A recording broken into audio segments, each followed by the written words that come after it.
Son las 10 de la mañana del jueves 10 de octubre de 2019 y las llamas arrasan con el hogar Anita Cruchaga en Viña del Mar. Una residencia modelo para niñas y adolescentes que en ese momento busca cambiar la cara de los recintos del Sename. Habíamos escuchado de algunas amenazas, pero nunca pensamos que iba a terminar efectivamente en un incendio, ¿no? La destrucción que aquí vemos es solo el reflejo de un daño mucho más grave y profundo, uno que comienza 18 meses antes. Había una red de explotación sexual ahí, en las puertas de la residencia. Adultos que durante más de 2 años, actuando solos o en grupos, se aprovechan y utilizan sexualmente como mercancía a niñas de entre 12 y 17 años. Estamos hablando de abusadores que saben dónde están ubicadas las residencias, que saben que los niños van a buscar determinadas cosas que ellos les pueden favorecer. Celulares, zapatillas, les ofrecían viaje. ¿Él sabía que tú eras menor de edad?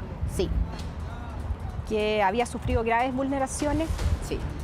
Con mucha droga, mucha droga, mucho alcohol, con mucho sexo, ¿no? Digamos, de personas adultas con nuestras niñas, ¿no? El día del incendio, apenas inicia el fuego, una de las adolescentes víctimas de la red de explotación sexual comercial rápidamente abandona el lugar. Según testigos, minutos antes ella amenaza con quemar la casa, su casa. Sí, pues, fue ella quien la incendió, pero claramente fue mandada por ellos. Eso fue así.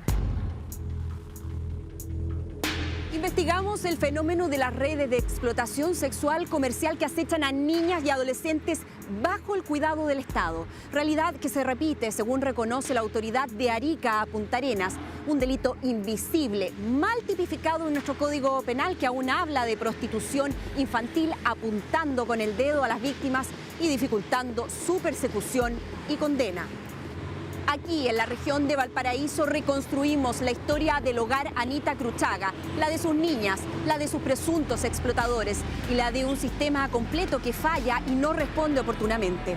Y les mostraremos detalles desconocidos de una de las pocas investigaciones de este tipo en Chile, donde hoy hay acusados y un juicio a cortas.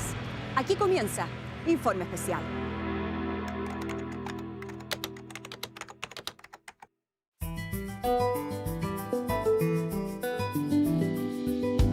Es mayo de 2018. En el sector de recreo en Viña del Mar comienza a funcionar la residencia piloto del Hogar de Cristo Anita Cruchaga.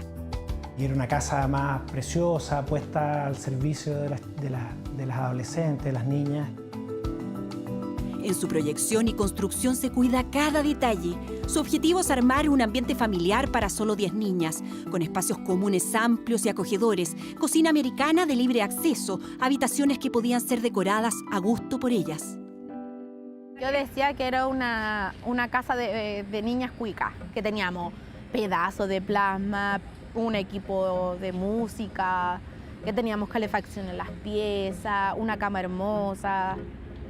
Era muy lindo como era la casa en sí. Sara sabe de lo que habla. Desde los 9 ha pasado por 4 hogares, incluyendo el CREAT de Playa Ancha. Estuve un tiempo con mi mamá, no se dieron las cosas por vicios que tenía la pareja de mi mamá. Volví al hogar, después salí con mi papá. Mi papá era muy dejado, me dejaba días en la casa sola y después me volví al hogar. Ha sido como un ida y vuelta, ida y vuelta. Nunca he podido estar en una casa, pongámosles 2, 3 años, manteniéndome firme ahí. He estado como gitana, se podría decir. Sus 9 compañeras de entre 12 y 17 años arrastran historias similares. Niñas muy golpeadas por la vida, ¿no? Desde muy, como dices tú, desde la cuna, ¿no? Situaciones de abandono, de maltrato, no solo físico ni mental, sino que sexual. Y eso, por supuesto, se nota en sus formas de relacionarse, en sus formas de vivir. En esa fecha, el programa piloto es mucho más que una casa bonita ubicada en un buen barrio de la ciudad Jardín. Con el Anita Cruchaga, el Hogar de Cristo busca un cambio de paradigma, generar un modelo exitoso de residencias de protección para niños, niñas y adolescentes. Uno que pudiese ser replicado y permitiera dejar atrás las falencias históricas de los hogares del Sename y sus organismos colaboradores. Efectivamente, con un modelo mucho más centrado en lo terapéutico, que acogiera las historias de trauma, que pudiera trabajar de manera más profunda con las familias también, incorporando una dupla de familia que no existía hasta ese momento, incorporando también un abogado en la residencia que acompañara de mejor manera los procesos. La verdad es que se hizo un trabajo importante para elevar el estándar y el modelo de trabajo con los niños y niñas. Sin embargo, el diseño nunca contempla lo que sucede un par de semanas después. Bueno, nosotros nos advirtieron de eso cuando abre Anita Cruchaga, nos dijeron que era muy probable que pronto llegara una red de explotación sexual porque llegaban como abejas a la miel. La advertencia se concreta. Grupos de adultos contactan a las adolescentes por redes sociales, en la calle y en la puerta de la propia residencia. Soy amigo de ella. ¿No te acuerdas de mí? El parrillero. ¿Aún estás en un hogar? Sí. ¿Oli? ¿Te irías? No sé. Yo te digo porque debe estar aburrida en pasar en hogares. Sí, te creo. ¿Pero te gustaría vivir más libre? Sí. Te propongo algo. Pero claro, cuando las niñas empiezan a llegar con cosas nuevas, con ropa nueva, con un teléfono, se levantan las alertas. Las salidas no autorizadas y abandonos de la residencia por parte de las niñas son cada vez más recurrentes. Y ellas llegaban, no sé, 9, 10 de la noche. ¿Y dónde estuvieron? Que no, anduvimos dando vueltas en las micros. Y ahí es donde empezamos. ¿Cómo en las micros? No, es que el Daniel nos subió a la micro del tío Giancarlo, del tío Alonso, y la micro se recorrió de Playa Ancha hasta Concón y nos devolvemos. Y hablaban tanto de Daniel Cerda, mostraban fotos, pero no se veía bien. Y un día las chiquillas venían bajando y ahí lo conozco. Y yo lo miré y ahí caché que era sapo de las micros. Y él me saludó, no sabíamos más allá de quién era, si todo esto se va dando después. Daniel Cerda Bustos tiene entonces 22 años. Según consta en la acusación de la Fiscalía de Valparaíso, es él quien engancha a las niñas y luego se las presenta a otros colegas. Yo a Daniel lo conocí en las micros. Es su pasión porque le gustaba la calle, las drogas y todo eso. Pero yo en ese tiempo, cuando estaba en el hogar, no tenía mucho acercamiento de mi familia. Entonces yo cuando lo conocí a él, me refugié mucho en él. Como que él era como mi otra mitad, pero mi otra mitad mala. El otro imputado en la causa es Giancarlo Babestrelo Aranda, hoy de 34 años, en ese entonces chofer de la micro 484. Cuando conocí a Giancarlo fue en un año nuevo. Año nuevo que Daniel se fue a trabajar con él. Bueno, lo que se logra establecer en la investigación es que efectivamente uno de los dos imputados era chofer de una micro, el otro imputado lo ayudaba dentro de los quehaceres de la micro y los imputados trasladaban al adolescente a distintos lugares de la comuna, incluso de la región, para explotarla sexualmente en la micro o en otros sectores despoblados. Ambos imputados, para efectos de tener relaciones sexuales con las víctimas, le daban droga, alcohol o dinero.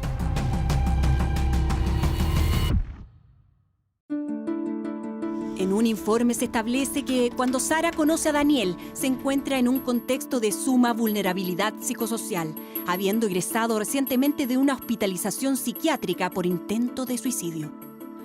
Ante la pregunta si Cerda estaba al tanto de ese hecho, Sara responde que sí. Como que cuando me escapaba me iba con él y me sentaba en la micro y él mientras gritaba, los recorridos de la micro, yo pues me sentía que estaba con alguien. Igual me distraía porque después en cada garita fumábamos nuestros cigarros, nos reíamos. ¿Él sabía que tú eras menor de edad? Sí. ¿Que habías sufrido graves vulneraciones? Sí. ¿Y que tenías una importante necesidad de cariño? Sí.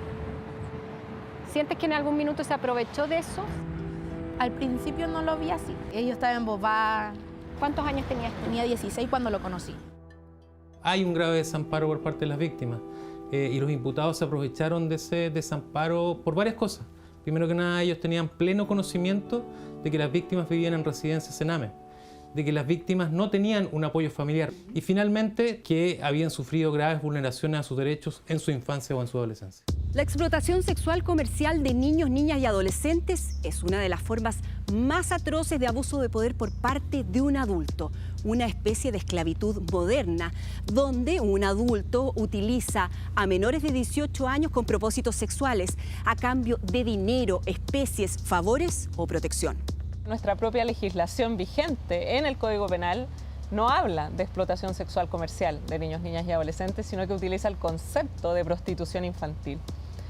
Y eso ya constituye una forma violenta de desconocer la calidad de víctimas de estos niños que en contextos de explotación son sometidos a violencia sexual.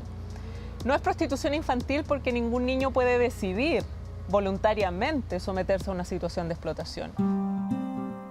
No es un fenómeno nuevo, pero según los expertos, históricamente se ha naturalizado y tolerado, invisibilizando a las víctimas y generando impunidad para los culpables. Hay una visión frente a la explotación, la chica prostituta, ¿te fijas? Entonces es su culpa, se fue por el camino fácil, lo hace porque quiere, si no era nada tan niña, se veía como mayor. Es muy terrible porque las niñas tienen que lidiar con una sociedad que las apunta con el dedo. Las apunta con el dedo, con jueces a veces, con algunos fiscales, policías. Denise Araya, directora de la ONG Raíces, trabaja hace más de 20 años con niños, niñas y adolescentes víctimas de explotación sexual comercial. Violencia, negligencia, abandono, mucho maltrato. El 100% de nuestros niños ha sido abusado en la primera infancia. Que hay una cosa que se repite y es sistemática, que las niñas han vivido un desamor permanente. Es esa carencia la que las hace una presa fácil.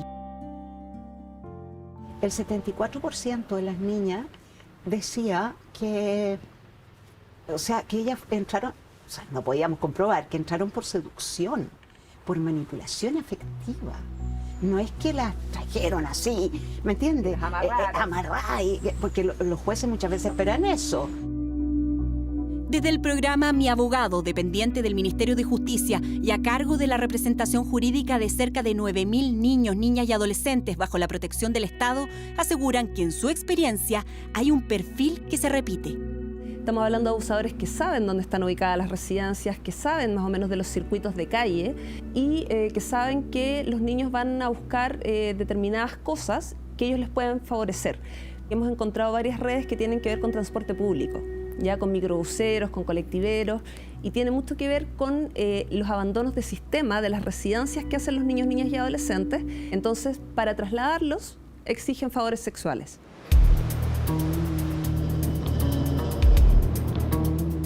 Óscar es sociólogo y cuando suceden los hechos se desempeña como educador de trato directo en el hogar Anita Cruchaga. Este era un lugar de encuentro, ¿no? de nuestras niñas de aquel tiempo, donde se juntaban con sus explotadores sexuales, ¿no? Es que se trataba de micreros, ¿no? O de gente que estaba, exacto, parrilleros, qué sé yo, los que limpiaban las micros y los mismos choferes. Y da la coincidencia que nuestra residencia estaba muy cerca de acá. Claro, tan solo un par de cuadras. Un par de cuadras hacia arriba, ¿no? En esos primeros meses, la casa funciona con una inédita política de puertas abiertas, una característica innovadora de este hogar modelo que apunta a establecer horarios y rutinas, pero también permisos para entrar y salir. Ahora, la residencia no es una cárcel. Estas niñas necesitan, por otro lado, un espacio que las proteja, pero al mismo tiempo que vaya promoviendo su autonomía, ¿no? Como residencia especializada, buscan además abordar y reparar daños de mayor complejidad con un equipo preparado para eso. El Hogar de Cristo con su escuela de formación nos capacitó bastante. Éramos todos profesionales, se dejaba atrás esto que trabajara una persona porque lo hacía bien, pero no tenía como los estudios técnicos de cómo desenvolverse al interior de una residencia. Los tíos eran muy buenos, los educadores de trato directo muy bueno. Yo en común tenía un feeling con un turno que le decía que eran mis mami. Yo me portaba mal, ellas me retaban y después me hacían reflexionar. Ya. Entonces, para mí, que una persona que no sea mi mamá haga eso por mí ya es algo, pues, ¿me entiendes? Porque me tenía cariño, porque quería lo mejor para mí, pues. Una de las mamis a la que Sara se refiere es justamente Paula Millar, técnico social de profesión. En ese momento estaba a cargo del turno de noche. Cuenta que con distintas estrategias intentan una y otra vez retener a las niñas, pero en ese gallito diario los explotadores ganan la partida. Tú podías ver como vecina que la niña estaba escalando para escaparse, pero al otro lado yo estaba jalándole un pie para que no lo hiciera, no sé, compremos algo rico, cantemos, te cepillo el pelo, te pinto las uñas, te hago masaje en los pies, no te vayas, hace frío, hay riesgo en la calle. Cada suceso se registra con detalle en la residencia. De puño y letra, el personal de turno anota cuándo una niña llega con consumo, ropa nueva o dinero. También horarios de salida, de ingreso y cada relato que ellas hacen de esas escapadas. ¿Con quién estuvieron? ¿Dónde fueron? Nos íbamos a la playa, dormíamos, nos drogábamos. Después, con el tiempo, fue que yo fui probando la cocaína. Ajá. Y un tiempo me estuvo gustando. ¿Pero en las mismas instancias donde salías con Daniel? Sí. Llamaba a Carabineros y Carabineros dijo que no podían hacer nada, porque era territorio de los marinos. Llamamos a los marinos. Y ellos dijeron que habían recorrido toda la playa y no lo encontraron. Y ellos estaban ahí. Como que afuera me sentía libre. Igual no me gustaba en la situación en que estaba Daniel, en que yo me incluía en la situación que estaba Daniel. No me sentía cómoda, pero por estar embobada y tal vez enamorada, estuve ahí. Ella, en el abandono que estuvo, vivió en un auto abandonado con Daniel Cerda. Dimos la dirección. Y no la fueron a buscar porque no había orden de un fiscal.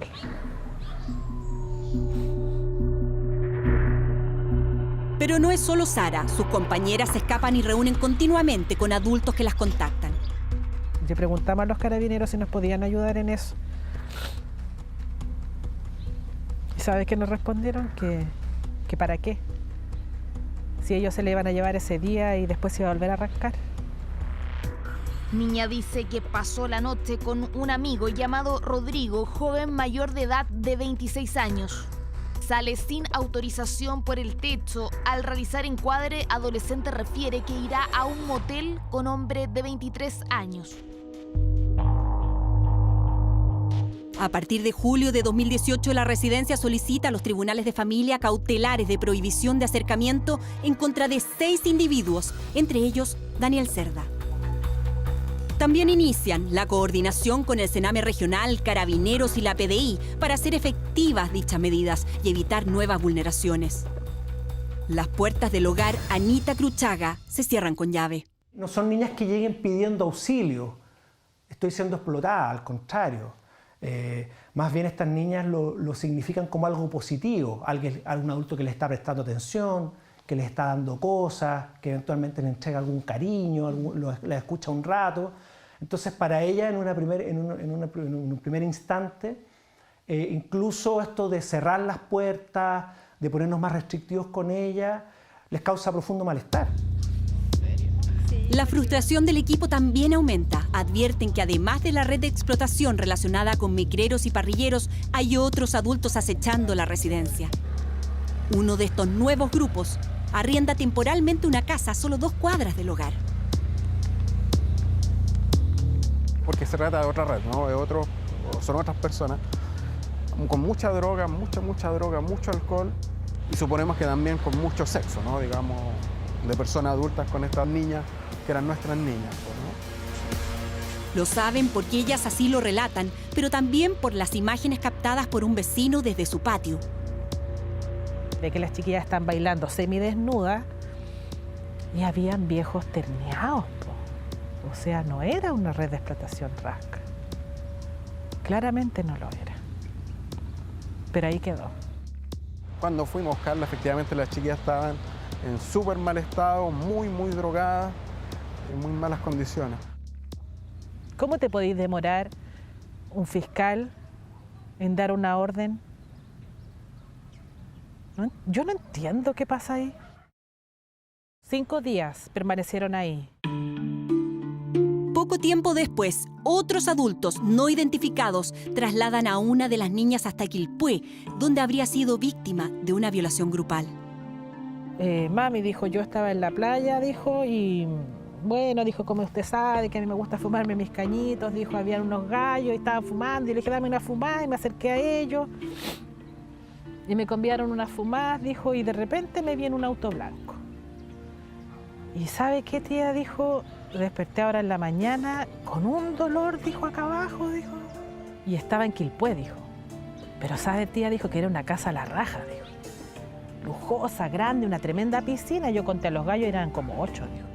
El médico de la unidad forense del Hospital Gustavo Frique alzó la voz que la niña había sido violada en reiteradas oportunidades. ¿Cuántos años tenía? 13.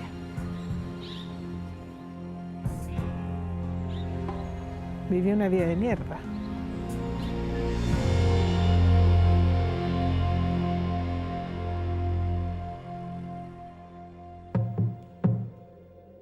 Apenas 3 meses después de la apertura del hogar, denuncian que casi la totalidad de las niñas de la Anita Cruchaga son víctimas de explotación sexual comercial por parte de individuos que actúan solos en la red de parrilleros y micreros o en otros grupos articulados con ese fin.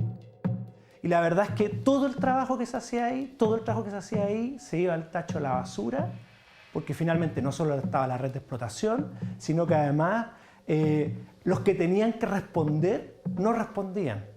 Negligentes, lentos, con una mirada machista respecto a este fenómeno. Así, en un nuevo intento por perseguir a los culpables, el Hogar de Cristo y el Sename Regional presentan en noviembre de 2018 2 querellas criminales en contra de los 6 adultos ya denunciados y todos aquellos que resulten responsables por los delitos de obtención de servicios sexuales de menores de edad y desacato. Además, solicitan a la Fiscalía de Viña del Mar que despache una orden de investigar. Que se produzca captación de niñas del sistema proteccional es realmente inaceptable, porque están en esas residencias para ser protegidas de vulneraciones que han sufrido previamente. Y lo que no ha sido capaz de hacerse es que, estando en ese espacio supuestamente de protección y contenido, se deje de agudizar la vulneración. Como veremos más adelante, finalmente estas querellas no prosperan.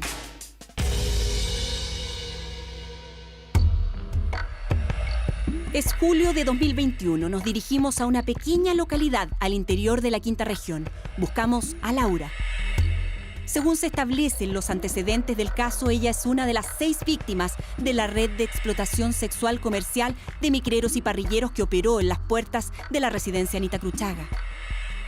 Laura declara que tuvo una relación con Daniel Cerda antes y al mismo tiempo que Sara. Yo pololeé con él como un mes. Yo igual me arrancaba del hogar y me iba a quedar con él a su casa. Vive con su mamá en Rodelillo. Ese mes tuvimos varias veces relaciones sexuales en su casa.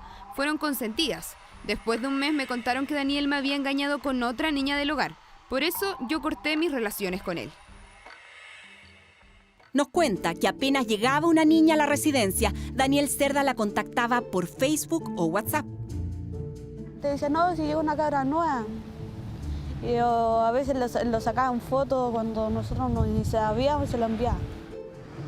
Recuerda que de inmediato el parrillero invita a las nuevas a subirse a las micros para participar en lo que él llama carretes, en las mismas máquinas, en garitas, en la playa o en sitios baldíos. La mayoría se juntaba con el Daniel y como tenía más amigos él, los cabros, algunos cabros que yo no conocía, le decía, oye, no tenemos una amiguita que presenté y él le llevaba unas cabras del hogar y así. Ya. Entonces habían varios parrilleros que andaban con cabras de nosotros en el hogar, se decían competencia, quién se comía, por ejemplo, ya. ¿Usted salió uno con ellos? ¿Cuántos locos se comían la misma niña? La descripción que hace Laura queda en evidencia en esta conversación por WhatsApp entre Daniel Cerda y Giancarlo Babestrello. El diálogo impresiona por su crudeza. La última vez que me la pité fue arriba de la micro el Sergio. Sí, el Sergio me contó que tuvieron atado en la garita porque vos estabas ahí y después te fuiste en la mañana con la loca. Sí, y después me la fui a a la playa. Yo no la pesqué más, weón. Sí creo que todavía anda con el parrillero que anda con el Sergio, el gordito, así que no cacho. Quien informa y termina actuando como nexo entre los imputados de la red y las demás niñas es una de sus compañeras de residencia. La llamaremos Camila. A pesar que era más chica, tenía 12 o 13 años, y es ella que empieza a llevar esto, y de ahí empiezan, ya no es solamente Kevin ni Daniel Cerda, sino que entra Giancarlo, el tío Alonso, que le llamaban, que eran choferes de esta línea 600. Camila en su declaración lo cuenta así. Salíamos a dar vueltas en las micros, nos juntábamos con Daniel y Giancarlos, dábamos vueltas y luego íbamos para otros lados y teníamos relaciones con ellos. Sé que Daniel metió a hartas niñas en esto. En cada salida hay una transacción y una vulneración de por medio. Con Giancarlo me acuerdo que mantuvimos relaciones en las torpederas en el auto. Incluso una vez hice la cimarra y mantuvimos relaciones con Giancarlos y siempre era con droga o plata de por medio. Daniel fumaba marihuana conmigo y se aprovechaba de la situación. Cuando digo que se aprovechaba de la situación es que yo no estaba en buen estado como para mantener una relación sexual, pero ellos igual las tenían. Siempre me pidieron que llevara más niñas y todo. Ellos me decían, oye, ¿por qué no te traes una amiga? Si no llevaba, entonces tenía que tener relaciones con los dos un tiempo, en las micros o en otros lados. Cuando podía, llevaba otras niñas. Mancomunadamente realizaban todas las conductas necesarias para cometer el delito. Por ejemplo, buscaban e indagaban cuándo llegaban nuevas víctimas a la residencia, se comunicaban con ellas, lograban su confianza, lograban su lealtad, las trasladaban de un lugar a otro, se ponían de acuerdo cuándo y dónde iban a pedir que vayan determinadas adolescentes o no. No iban las 6, un día llevaban a 1, a 2, otro día llevaban a 3, etc. Entonces, ciertamente, todas las actividades desplegadas por los imputados nos permiten hablar de una red y los actos desplegados por ellos, que era de explotación sexual. Mientras, al interior del hogar Anita Cruchaga se agudiza el conflicto entre las niñas. Tenían estas rivalidades por estos viejos. Destrozan el ventanal del comedor, volteando además la mesa del patio, gritando e insultando. El técnico de turno intenta calmar la situación de crisis de ambas niñas que se increpan y agreden físicamente. No, eran todos los días era la pelea por el Daniel. Y dijeron, no, que tú te comiste el Daniel andaba conmigo y ahí empezaron a pelear. Sara se siente engañada y toma una decisión de la que aún se arrepiente. Pero yo igual había escuchado muchas cosas que él hacía y fue como un tipo de venganza. ¿Y ahí tuviste relación con Giancarlo? Sí, pero no supe ser inteligente y haberlo dañado de otra forma. Porque me salí dañando yo también. ¿En qué sentido? En el sentido de que otra gente vean que yo soy fácil, ¿entiendes? Entonces no es así. El supuesto pololeo de Sara y Daniel esconde un daño profundo y continuas vulneraciones que la niña comparte con su tutor. Es el concepto que ocupa, además, como me prestó, digamos. Me prestó a otras personas, a sus amigos. Imagínense lo chocante, digamos, que resulta que una niña de 15 años, primero que haya vivido toda esa experiencia y después, segundo, que en su raciocinio, en su forma de entender las cosas, y en esto lo que conversamos, la idealización que realizan de este mundo adulto y de estos explotadores sexuales, le termina perdonando aquello y sobre todo pensando aún todavía en una vida en conjunto con esa persona, ¿no? Milena Rojas es psicóloga forense y perito del Instituto de Criminología de la PDI. En su trabajo con víctimas de explotación, dice que es común que las víctimas confundan lo que les pasa con una relación de pareja.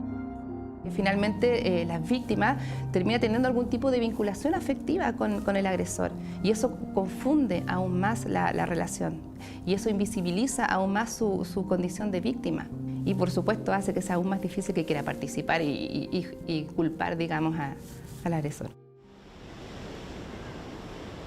Es abril de 2019 y Sara está embarazada. va a tener un hijo con Daniel Cerda.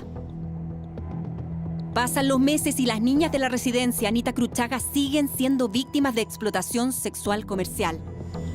Como podemos comprobar en este intercambio de correos al que Informe Especial tiene acceso, las múltiples gestiones que la residencia realiza con el Sename, tribunales de familia, carabineros, PDI y la Fiscalía de Viña del Mar, en ese momento a cargo del caso, no dan resultados concretos. Daniel se seguía acercando a la residencia y por supuesto que se seguía juntando con varias de nuestras niñas, a las que además las llevaba para juntarse con otras personas, ¿no? Él seguía siendo el motor, digamos, de esta red de explotación sexual, ¿no? La impotencia del equipo llega a tal punto que en más de una oportunidad son los propios técnicos y tutores quienes deciden actuar por su cuenta. Y me subí a la micro y le hablé al oído. Y le dije, algún día vaya a pagar el daño que le estáis haciendo a las niñas, viejo coche tu madre, le dije.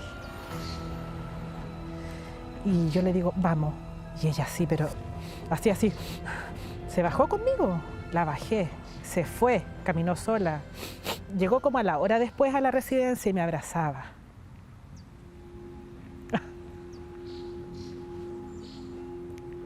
Gracias, mami, me dijo.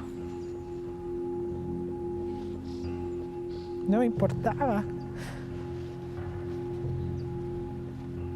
Fui tantas veces a dar declaraciones a la Brigada de Delitos Sexuales, pero a nadie le importó. Revisamos cientos de documentos, testimonios y declaraciones. En ellos vemos cómo en esa fecha de 2019 ya existe bastante claridad de quiénes son los explotadores, dónde están y cómo operan.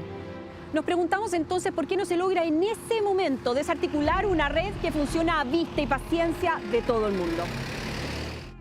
Y cuando tú hablas y dices, se trata de bandas o de agrupaciones que no son tan sofisticadas, eso es un reflejo más de la incompetencia que el sistema tiene para indagar a gente que ni siquiera desarrolla mecanismos muy sofisticados para actuar.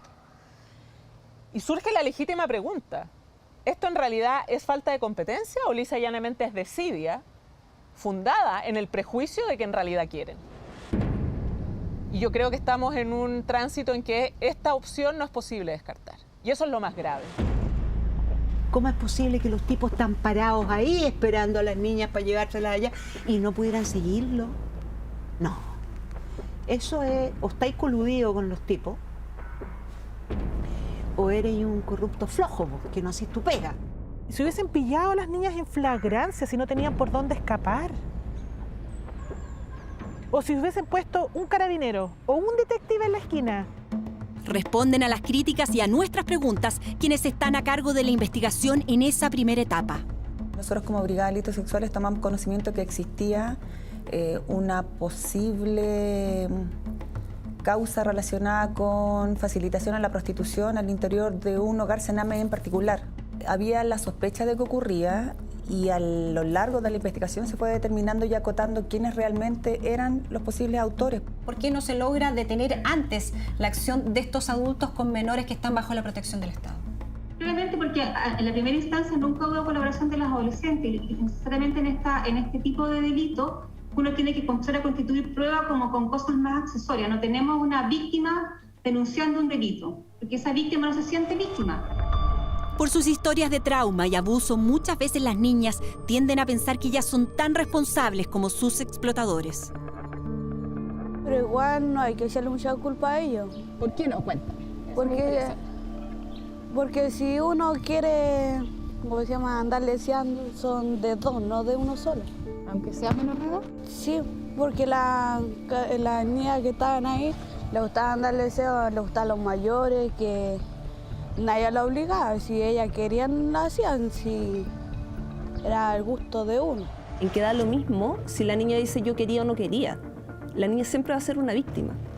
O sea, una niña o adolescente menor de 18 años no tiene capacidad de consentir respecto de su sexualidad en términos de una contraprestación económica o de otro tipo. Ella no se siente una víctima. Esa es la primera etapa que uno tiene que empezar a trabajar en el proceso reparatorio. Que ella se asuma que ha sido utilizada, manipulada, transgredida por todos estos depredadores adultos que la han utilizado como una mercancía.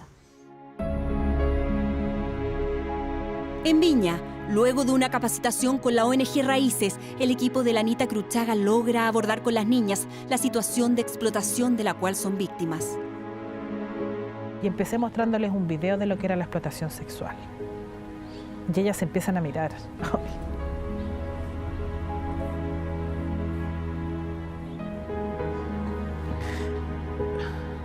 Y ella me dijo que era un trabajo. Yo les dije que no era un trabajo. Que la prostitución se da de los mayores de edad. Porque yo, mayor de edad, era consciente de ejercer la prostitución. Pero ellas que eran niñas, no. Eso se llamaba explotación sexual, comercial, infantil. Y ellas eran víctimas y que nosotros las íbamos a ayudar. Y aprovechando ese momento decimos, oye, ya saben que cortemos, saben que estos tipos le hacen daño, mire cómo las tienen, se están peleando por esos tipos más encima. ¿Por qué no hacemos la denuncia? ¿Por qué no vamos y declaran? Entre el 5 y el 7 de agosto de 2019, 4 de las niñas acuden a la Brigada de Delitos Sexuales de la PDI. También es parte de lo mal que funciona el sistema, ¿no?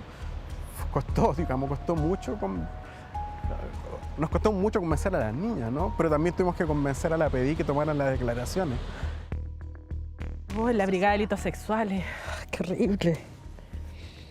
Nosotras teníamos que corregir al comisario de la Brigada de Delitos Sexuales. Prostitución infantil, decía. No, explotación sexual. Si a estas cabras les gusta, si miren cómo andan vestidas. ¿Cómo no van a provocar si cuelgan los colalés en las ventanas? Nunca llegó un comentario de alguien de la Anita Cruchaga que diera cuenta de algún trato inadecuado con las menores. Con la declaración de las niñas, el Sename solicita oficialmente diligencias como la interceptación de teléfonos y agentes encubiertos. Ambas son denegadas por la Fiscalía de Viña del Mar. Aquí la lógica en definitiva de las víctimas era que ellas salen del hogar y solamente no tenían algunos apodos de algunas personas, algunas adolescentes que eran difíciles de ubicar. En definitiva, eso de alguna manera impidió poder obtener algún otro tipo de diligencias más intrusivas como aquellas que planteaban los querellantes. Según la defensora de la niñez, lo que aquí se necesita es justamente estrategias de investigación como las del crimen organizado.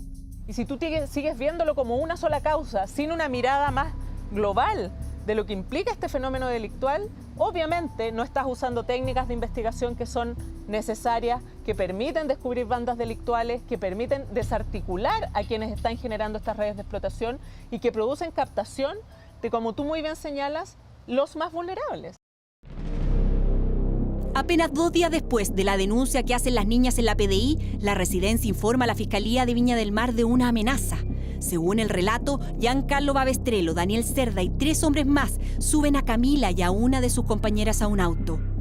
En su interior, el chofer pregunta a Camila si había sido ella quien había puesto la denuncia, a lo que la niña responde que no.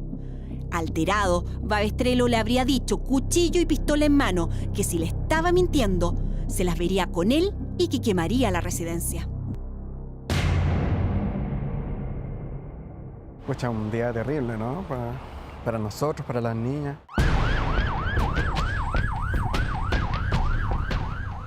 El 10 de octubre de 2019, a las 10 de la mañana, el hogar Anita Cruchaga arde en llamas. Según los testigos, el fuego comienza en una habitación del 2º piso, minutos después de una discusión entre el equipo y Laura. No, llegaba como 2 días y llegué por la mañana. Y no me acuerdo por qué fue la pelea con las tías, pero ya ahí puse música abajo, me cortaron la luz y ahí me subí para la pieza. Salió y dijo, voy a repetir textual, se tiraron viejas Julias, voy a quemar esta hueá de hogar. Quémalo, pues le gritaron de abajo. Y de repente viene la Carmen, dice que es la señora que hacía el aseo, va subiendo y siente olor a quemado. Yo lo único, como siempre andaba con la llave del closet, pesqué el bolso, saqué toda la ropa y bajé, ¿no? Y me vine. Viene bajando, dice ella, que era igual que una película de terror. Baja con los bolsos y ella la mira y le dice, ¿qué hiciste? Y le hace así. Consultamos por los resultados de esta investigación. La Fiscalía Local a cargo nos responde que de acuerdo a las pericias realizadas se confirma que el incendio fue provocado. El comunicado oficial agrega que se logró individualizar al autor y que ya hay fecha para la comunicación de cargos a la imputada adolescente. ¿Qué te pasa a ti cuando dicen que tú quemaste la Anita Cruchaga? Me da lo mismo decir mientras yo sé que yo no fui. Mi conciencia está limpia, así que... Resulta súper fuerte enterarse que se quema por la acción de una de las niñas.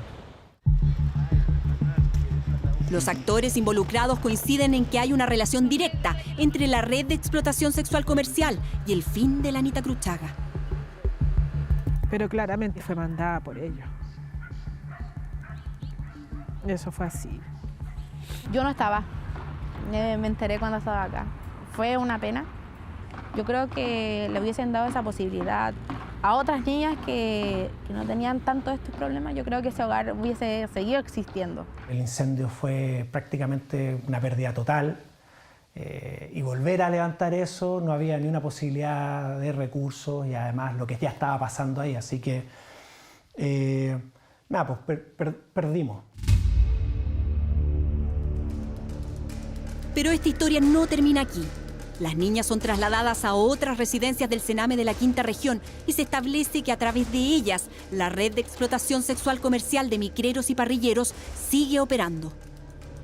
Este delito se masificó a otros hogares, Quillota, Quilpué, San Felipe, y coincidentemente tenía relación con menores que salían de la Anita Cruchaga y habían ido a dar a otro hogar.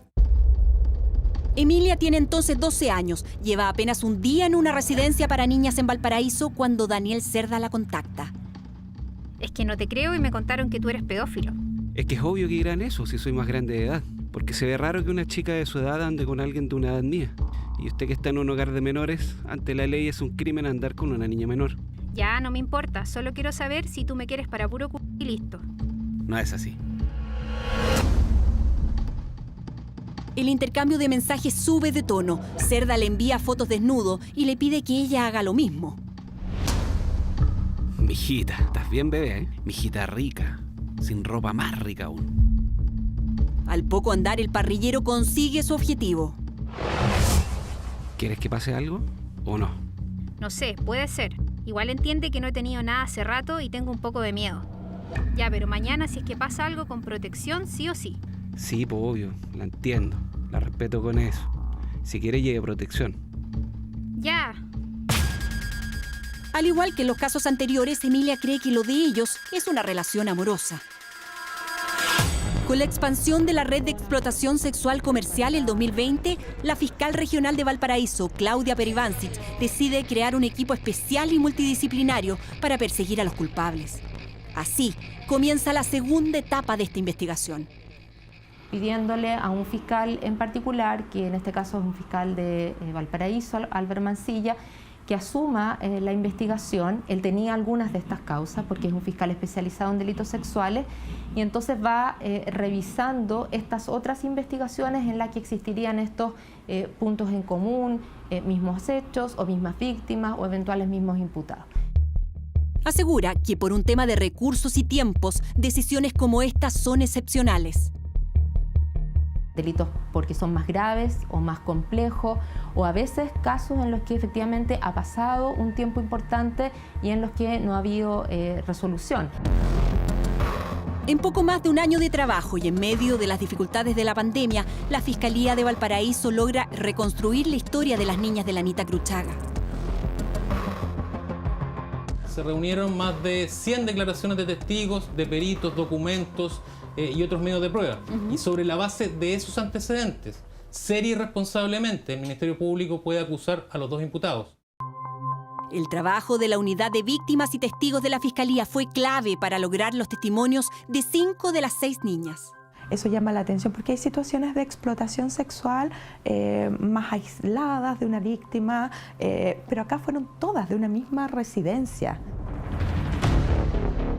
El 10 de septiembre de 2020, Daniel Cerda Bustos y Giancarlo Babestrello Aranda son formalizados. El parrillero queda en prisión preventiva, el chofer con arresto domiciliario nocturno. Y aunque el delito está mal tipificado en nuestro Código Penal, la acusación se presentará por explotación sexual comercial de niñas, niños y adolescentes, tal como establecen los tratados internacionales sobre infancia que Chile ha suscrito. La acusación se presenta respecto de ambos imputados por los delitos de explotación sexual reiterada y por los delitos de estupro reiterado, respecto de 6 adolescentes. En relación con uno de los imputados, además se le acusa por violación, corrupción y abuso sexual. A Daniel Cerda se le suma además otro delito anterior a estos hechos. Tenía una investigación del año 2014 por abuso sexual respecto a una niña de 7 años. Esa niña de 7 tiene hoy 14 años. Apoyada por su madre, quiere darnos su testimonio. La llamaremos Mica. Lo hago por mí, por las otras niñas, porque quiero que se haga justicia. También su mamá, quien nos cuenta que ella fue una niña cename y en esa condición es derivada a la casa de los papás de Daniel Cerda. Ese hogar era igual que una familia. Teníamos un papá que era don Eduardo, la mamá, la señora Verónica, Víctor y Roberto, que eran los hijos legítimos de la señora, y Daniel, que era adoptado. La vida los vuelve a reunir años más tarde. Sandra trabaja los sábados como asesora del hogar en la casa de los Cerda. Mientras ella hace el aseo, su hija Mica comparte con la familia, especialmente con Daniel, que ya tiene 17 años. De principio era como, pucha, era divertido, lo pasaba bien. Jugaba play, veía tele. Pero el juego rápidamente se transforma en abuso. Así lo relata Mica el año 2014. Este niño Daniel, cuando estaba en casa, me tocaba la vagina y el trasero, algunas veces por debajo de la ropa. Otras veces él me bajó los pantalones y se empezó a desabrochar los suyos para sacar el pene, pero yo salí corriendo y me fui al baño. Me daba besos en la boca, me decía que le bailara y me sacara la ropa y le mostrara mis partes íntimas, si no me iba a tapar la boca. Y tiene la mano muy pesada, entonces no me dejaba respirar. ¿Qué te decía Daniel Cerda para evitar que tú le contaras a tus papás lo que estaba pasando? ¿Y quién te va a creer a ti si eres chica? Y yo pensé y dije, pucha, entonces por eso no hablé. Porque dije, a lo mejor que pensara mi mamá, yo pensé que mi mamá me iba a retar. No sé, pensé que yo tenía la culpa. Mi hija igual ella se daba cuenta que nosotros teníamos muy buena relación con él. Y con la señora Verónica y su entorno. Él ocupa la psicología en ese momento con la niña. Y así es donde la empieza a manipular. El cambio de comportamiento de su hija la lleva a consultar con especialistas que establecen que Mica está siendo abusada sexualmente. La niña identifica a Daniel Cerda como su agresor. Se me cae el mundo. Como mamá, es una sensación que indescriptible, el dolor. Porque te imaginas hay un montón de cosas cuando te dicen que abusan de tu hija, pero cuando te dicen el nombre del autor, uno queda sin palabras. Porque él yo lo consideraba mi hermano, parte de mi familia. Lo que le hizo a mi hija es un dolor que voy a llevar toda la vida. El 2017, para intentar olvidar, Mica y su familia dejan el puerto y deciden no perseverar en la denuncia. El caso contra Daniel Cerda se congela, pero no se cierra. Tuvimos que tomar la determinación de irnos de la ciudad. Y yo digo, ¿por qué? ¿Por qué yo tengo que irme de mi ciudad? Porque el agresor anda suelto, porque no se hizo justicia, porque él era un menor de edad, pero un menor de edad consciente de lo que estaba haciendo.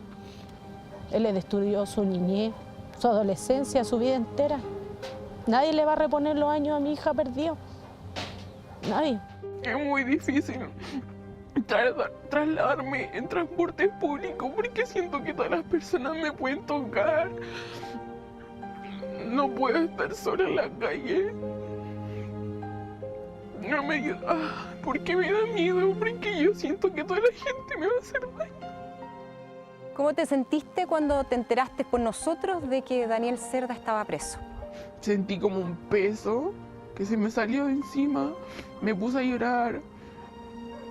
De la emoción, después de la rabia, de tristeza, porque me contó que le pasó a más niñas. Me da pena por ella y por ahora que me entero que fue en un hogar y que ellas no tienen como el apoyo de sus papás como yo los tengo. Con su caso reactivado, madre e hija hoy sí están dispuestas a testificar. Y lo siento mucho por esas otras niñas que vivieron el dolor que vivió mi hija. Lo lamento mucho.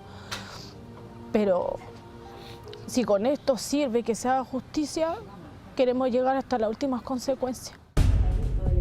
La psicóloga forense Milena Rojas nos explica que en el Instituto de Criminología de la PDI han logrado perfilar al tipo de individuo que comete estos delitos.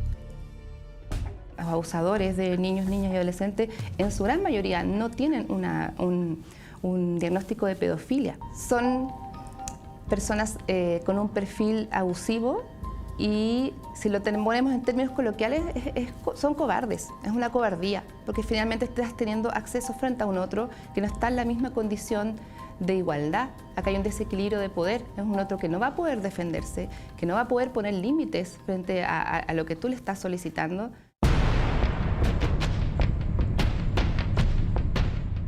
Buscamos a los imputados del caso Anita Cruchaga para conocer su versión acerca de las graves acusaciones recogidas en este reportaje. Vamos tras la pista de Giancarlo Babestrello. Queremos confirmar si está cumpliendo con la cautelar de arresto domiciliario nocturno y también conocer si está dispuesto a conversar con Informe Especial. Don Giancarlo, ¿cómo está? Buenas noches. Buenas noches. Mire, pasamos a verificar su arresto domiciliario nocturno. Ya. ¿Sí? Mi nombre es Juan Montenegro, soy periodista de Televisión Nacional. Ya. Y te cuento que nosotros estamos haciendo un reportaje sobre lo que pasó en la Anita Cruchaga y quería darte la oportunidad para poder hablar y hacer tus descargos. No, y para que exhibirme con eso es con el abogado. Tengo que hablar con el abogado primero. Pero ¿no te interesa conversar con nosotros? No, es que a mí yo no tengo nada que... ¿Cómo nada que ver? Si estáis acusado, estáis acusado de Sí, pero yo tengo que hablar con el abogado sobre eso. No tengo por qué hablar con usted. ¿Me das permiso?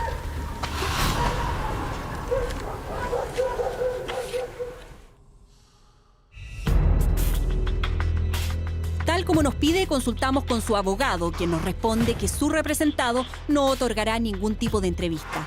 Mientras, tras un intercambio de correos y llamados con su familia, finalmente desde la cárcel de Valparaíso, Daniel Cerda tampoco manifestó interés. Nos quedamos entonces con sus declaraciones. En ellas, el chofer imputado asegura que nunca supo que las niñas eran menores de edad, ni que estaban en un hogar del Sename. Reconoce, eso sí, haber tenido relaciones sexuales con Camila y Sara. Salió el tema del trío, estuvimos de acuerdo los tres. Repito que en ese momento todos estuvimos de acuerdo. Los tres ya. No había droga, no había alcohol, nada. Por su parte, Daniel Cerda dice que con Sara tuvo una relación de pareja y con las otras niñas nunca pasó nada. Acusa como responsables de la explotación a Giancarlo y a otros choferes y parrilleros del sector. Cuando pasó todo esto, en que me obligaban para que yo llevara a las niñas arriba de las micros, yo siempre les dije que con plata baila el mono. Ellos me decían, yo te doy trabajo y tú traes las niñas. A mí me pasaban drogas para llevarlas arriba de las micros. Yo no las obligaba a nada. Lo que pasaba después no era mi problema.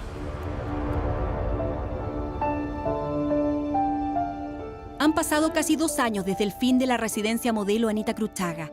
Tiempo en que el Hogar de Cristo hace una reflexión profunda acerca de lo que se pudo haber hecho distinto para evitar el daño que sufrieron sus niñas en Viña.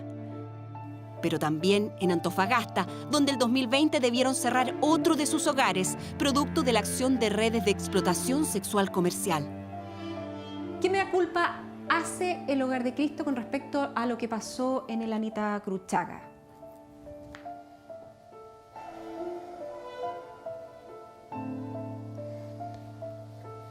A ver, déjame darte una respuesta. Yo creo que el Hogar de Cristo no alcanzó a vislumbrar que su modelo técnico, toda esta recopilación de evidencia internacional, su preparación de equipo, no iba a ser lo que las niñas con más daño, con mayores necesidades iban a necesitar. Lo creímos así, pero al contornar nos dimos cuenta que en realidad nos sobrepasó el problema y las necesidades que ellas tenían. Y evidentemente tenemos que hacer un mea culpa de eso, y por eso rápidamente ahí lo que hicimos fue capacitar al equipo con una institución especializada en el abordaje del tema de explotación sexual, y después a nivel de incidencia, bueno, de nuevo mirar qué requiere el sistema y qué requeríamos nosotros, y por eso sale este estudio y esta propuesta del dicho al derecho, lo que implica ser niña en una residencia de protección en Chile. En este estudio publicado en marzo de este año, el Hogar de Cristo plantea la necesidad de generar políticas públicas con enfoque de género y una mayor especialización para trabajar en el trato y reparación de aquellas niñas y adolescentes que vienen con graves historias de trauma. Son más las niñas que se están quedando atrás que las que están saliendo adelante hoy día con el trabajo proteccional que estamos haciendo en la residencia de protección. Estoy hablando de este perfil particular de niñas. Vemos que esto no es algo que solo nos pasa a nosotros o nos pasó a nosotros en Viña. No existe un catastro oficial actualizado de cuántas son las víctimas de explotación a nivel nacional. Se sabe sí que solo en 2020 1.073 menores de 18 años fueron atendidos en distintos programas del CENAME por este motivo. En el caso de niñas y adolescentes bajo la protección del Estado, la autoridad reconoce que este es un fenómeno que se repite de Arica a Punta Arenas.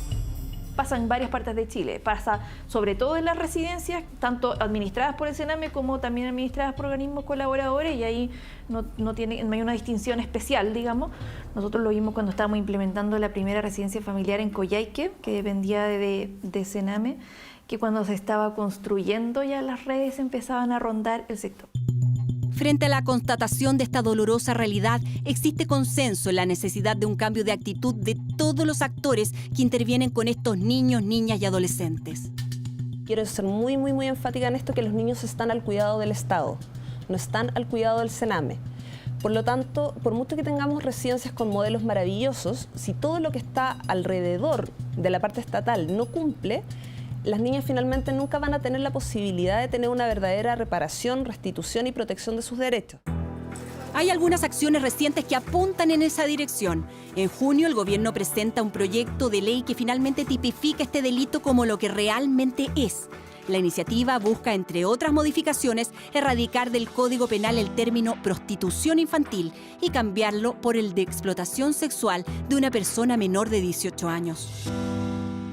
Pero ciertamente, si tú ese proyecto de ley no lo acompañas con un proceso formativo especializado de todos quienes deben intervenir en relación con estas situaciones de victimización, lo más probable es que sigamos enfrentándonos como país a las mismas deficiencias, ¿no? En lo inmediato se necesitan intervenciones oportunas y eficaces para prevenir y tratar el consumo de drogas y salud mental. La reparación de este daño, yo creo que estamos lejos de lograrla. O sea, requiere otro tipo de abordaje de partida y requiere un compromiso de salud mental de Estado que yo creo que todavía no tenemos. Ellas han sido mercantilizadas, han sido tratadas como objetos, sus cuerpos han sido cosificados. Por eso está considerada una de las formas de vulneración más graves y más terribles. La próxima semana el fiscal de Valparaíso, Álvaro Mancilla, presentará la acusación en contra de los 2 imputados en el caso de las niñas de la Anita Cruchaga, iniciándose así el proceso de preparación para el juicio oral. Esta es una de las pocas investigaciones que llega a esta etapa del proceso. Los datos hablan por sí solos. Según el último reporte del Ministerio Público del año 2020, el 70% de las causas de este tipo son archivadas y solo una persona en Chile cumple condena de cárcel por los delitos asociados a explotación sexual comercial de niños, niñas y adolescentes. Cabe preguntarse entonces, ¿cuántas otras víctimas no están recibiendo ni reparación ni justicia? Hoy las vemos y las escuchamos. Me motiva al que a lo mejor mi testimonio, por decirlo así, con esta entrevista pueda ayudar a miles de niñas que pueden estar pasando por esta situación y quieren cortarla de alguna forma. Si te llaman a declarar para el juicio, que podría comenzar en un par de meses más, ¿tú estás dispuesta a ir? Sí. ¿Por qué? Porque me dañó y siento que si no va nadie a declarar, va a quedar libre y yo no quiero. Con 18 años vive junto a la hija que tuvo con Daniel Cerda en una residencia para madres adolescentes. A mí me tocó difícil, pero lo hice y estoy luchando por una vida nueva, mejor. En el caso de Laura, luego de 10 años en el sistema proteccional, recién comienza el largo camino del reconocimiento que lleva a la reparación. Yo encuentro que todas nosotras, las que estuvieron al hogar y si salieron con mayores de edad de ahí, Yo creo que era para sentirse como más querida nomás, porque igual no todos habíamos un paso feliz por acostarnos ahí. En este momento tiene casi 9 meses de embarazo y espera para su hijo lo que ella no tuvo. Darle lo mejor, no que pase lo mismo que pasé yo. Que él sea feliz, que crezca en otro ambiente, que no ande en un hogar igual que yo. Cuidarlo.